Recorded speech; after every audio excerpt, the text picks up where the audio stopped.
We've got some really close Senate races coming up in the elections, and questions have been raised about two of the candidates regarding their mental and physical capacity to serve in the office. One of these is Lieutenant Governor John Fetterman, seen here at the Democratic Meeting of the Minds. He's running in the Pennsylvania Senate election. In May, Fetterman suffered a stroke, which kept him off the campaign trail for months.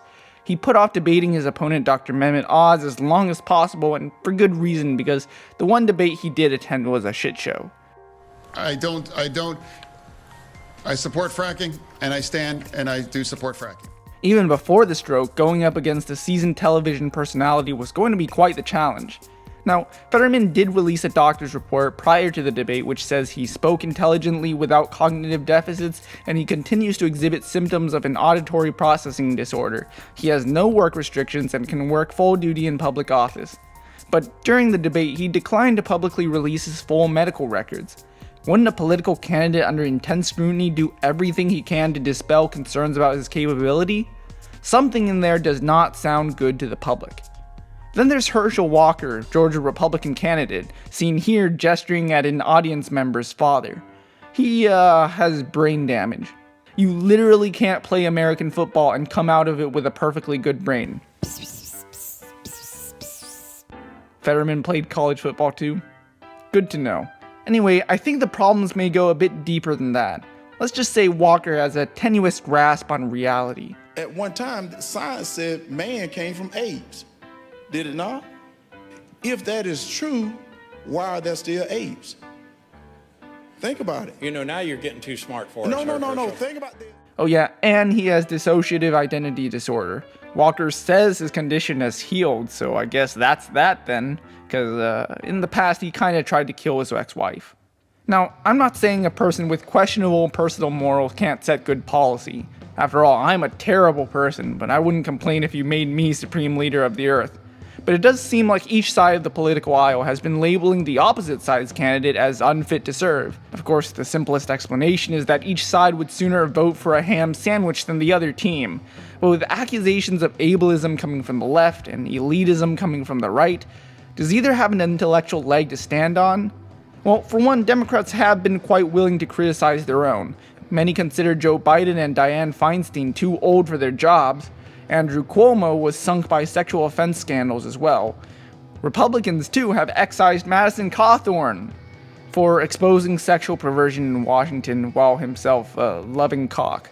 Liz Cheney was primaried for admitting the election wasn't stolen. So Republicans definitely seem more motivated by political expediency than Democrats do. But there's also the concept of ableism. This is defined as discrimination against disabled people, which seems simple enough until you think about it for a few seconds. Is it really wrong to discriminate against someone who is by definition less able in some respect than most other people? Is there a difference between ableism and meritocracy? After all, in order to have leadership by the able, you must necessarily discriminate by ability. Well, there may be more to it than we think. According to disability rights group Access Living, the world wasn't built with people with disabilities in mind, and because of that, the world we live in is inherently ableist. Ableism is the discrimination of and social prejudice against people with disabilities based on the belief that typical abilities are superior. But wait a minute, if ableism requires the belief that typical abilities are superior, how can it be ableist to build the world without disabled people in mind at all? At best, there's been an equivocation between active discrimination and the passive disadvantage of absent accommodations. Moving on, ableism can take many forms, including the assumption that people with disabilities want or need to be fixed, the eugenics movement of the early 1900s. So apparently there are certain communities of people with autism, blindness, deafness, you name it, who see their condition as part of their identity, around which they form communities, sort of like how the gays congregate for group sex. Minus the sex. Maybe. But if you believe as I do that individuals have a right to healthy minds and bodies, it is necessary to take non-invasive steps to minimize the number of people being born with disabilities. You can always choose to gouge your own eyes out, refuse healthcare, or play college football, but there's nothing wrong with not wanting to be disabled. The common themes around ableism are that disability should be kept in mind and accommodated, not belittled, and disability is not tragic or defining of someone's character. On some level, these seem contradictory. After all, if there's such victims without accommodation, how is it not tragic? If they're not defined by their disability, then why do disabled communities resist cures for their condition? To be charitable, they may really be saying we just want a grill. So ableism has so far been defined through lists of things to do and not do rather than a cohesive definition. After all, the concept was developed by disabled people for their own benefit. But we don't have to throw the baby out with the bathwater. Even if you recognize a disabled person is inferior in the area they are disabled, like John Fetterman's auditory processing issue, that doesn't disqualify him from the job completely. He's still mostly capable of reading speeches and answering questions from the press. His primary job of sitting on committees and organizing legislation should be minimally affected, and his previous experience as lieutenant governor should help him greatly.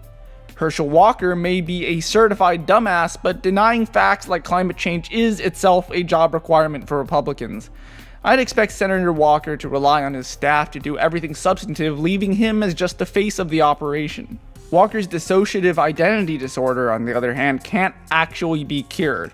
Whether because of that or some other personality quirk, a man who's threatened to murder his ex-wife multiple times should not be walking free, much less making decisions for the entire country or walking amongst 80-year-old senators whose necks he could snap with one hand. I definitely value merit a lot more than I do worrying about offending the disabled, but the overlap is nowhere close to absolute. As fun as it is to use brain damage as shorthand for a man's lack of worth, inquiry into the nature of the disability can reveal that a candidate lacking in one area may make up for it in other areas and still be the best choice. And while it would be improper to disqualify someone just for having something like dissociative identity disorder, it's also true that such a disorder can manifest in a way which is, for all our accommodations, still unacceptable. This really isn't about football or simple intelligence or anything like that. Unless something in John Fetterman's medical records indicates otherwise, this is a clear case where concerns about his fitness to serve is ableist, while rejecting Herschel Walker at the ballot box is meritocracy.